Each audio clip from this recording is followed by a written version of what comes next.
Assalamualaikum warahmatullahi wabarakatuh. Kami dari kelompok 4 akan membahas tentang kontak bahasa. Yang pertama itu ada kontak bahasa.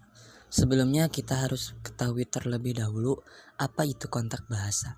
Kontak bahasa adalah persoalan sosiolinguistik di mana menggunakan dua atau lebih bahasa.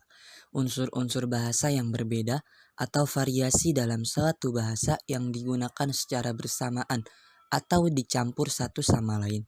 Bentuk kontak bahasa misalnya seorang yang pandai berbicara dua bahasa dengan fasih yang kemudian menggabungkannya dalam satu percakapan. Berikut ada beberapa istilah dari ahli linguistik tentang pengguna kontak bahasa. Yang pertama itu ada monolingual. Monolingual adalah sekelompok orang yang menggunakan satu bahasa.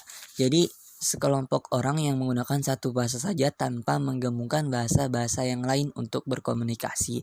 Kemudian ada sekelompok orang yang menggunakan dua bahasa atau lebih disebut masyarakat bilingual.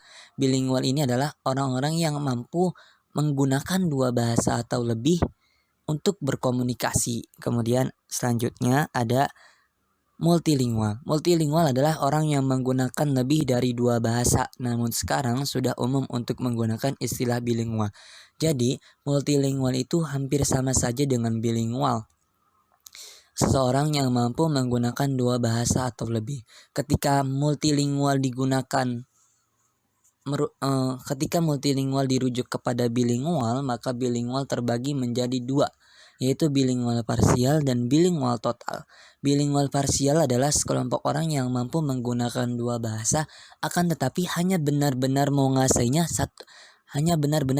satu bahasa saja. Satu bahasa lainnya tidak benar-benar dikuasai. Sedangkan bilingual total adalah sekelompok orang yang mampu menggunakan kedua bahasa tersebut secara benar, jadi benar-benar menguasai dua bahasa tersebut. Memilih kode atau bahasa berbicara. Pembicara akan memilih antara dua atau lebih kode yang harus dibuat. Dalam situasi itu, seorang bilingual akan mempertimbangkan siapa yang berbicara dan akan menggunakan bahasa ragam apa dan kapan atau di mana percakapan itu berlangsung. Jadi di sini itu pembicara bebas memilih bahasa apa yang ia gunakan sesuai dengan lawan bicaranya. Selanjutnya yaitu pengalihan kode. Pengalihan kode telah menjadi istilah umum untuk penggunaan alternatif dua atau lebih bahasa, atau bahkan gaya bicara. Namun, alih kode lebih banyak ditemukan dengan penutur bilingual atau multilingual. Meskipun satu bahasa dapat dikatakan beralih dari suatu variasi atau gaya ke yang lain. Jadi pengalihan kode ini lebih banyak kepada penutur yang memiliki kemampuan dua bahasa atau lebih.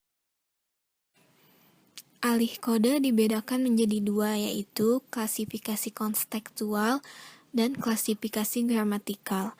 Klasifikasi konstekstual didasarkan pada alasan mengapa bilingual beralih dari bahasa satu dengan bahasa yang lain. Nah, kalau klasifikasi gramatikal menghasilkan 3 jenis alih kode, yaitu pengalihan kode teks. Pengalihan kode teks terjadi ketika dua bahasa menyisipkan teks dari bahasa yang berbeda di akhir ucapan. Jadi misalnya awalnya menggunakan bahasa Indonesia, lalu di akhir kalimat menggunakan bahasa asing. Nah, yang kedua, pengalihan kode antarsentensial. Pengalihan kode antarsentensial terjadi ketika ada kalimat dalam bahasa asing bilingual bahasa Indonesia ke bahasa Inggris. Misalnya, awalnya menggunakan bahasa Indonesia, lalu di tengah-tengahnya menggunakan bahasa Inggris, dan di akhirnya menggunakan bahasa Indonesia lagi. Nah, ada juga pengalihan kode intrasentensial. Pengalihan kode intrasentensial ditemukan ketika sebuah kata, frasa, atau klausa dari suatu bahasa ditemukan dalam kalimat bahasa dasar. Berbeda dengan klasifikasi gramatikal yang didasarkan pada posisi kode-kode berbeda yang ditemukan dalam mengucapkannya. Slide selanjutnya yaitu tentang pencampuran kode.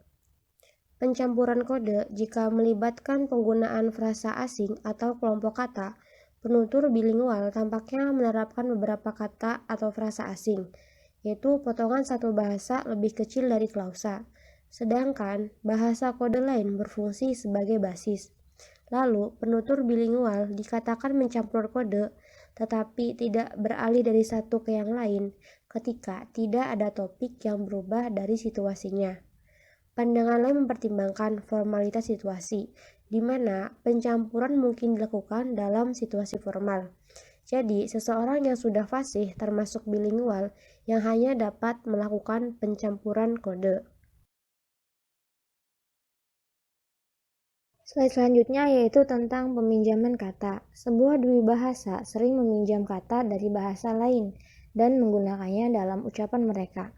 Dari segi hubungan bahasa yang terlibat, pinjaman kata dibagi menjadi 3 bagian, yaitu yang pertama pinjaman budaya, yang kedua ada pinjaman khusus, dan yang terakhir ada pinjaman dialek.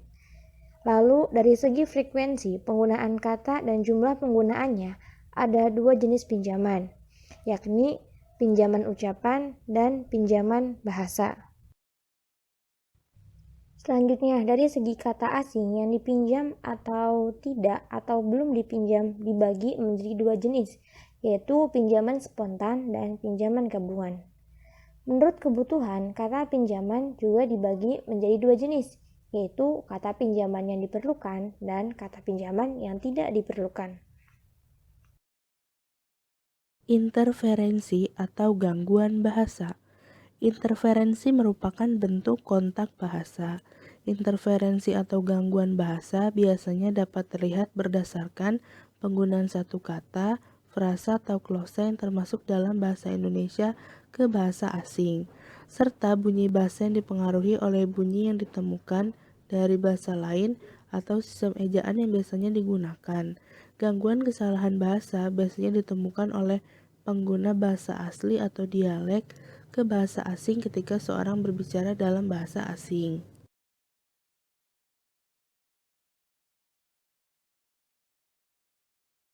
Itu saja yang dapat kelompok 4 sampaikan, kurang lebihnya mohon maaf.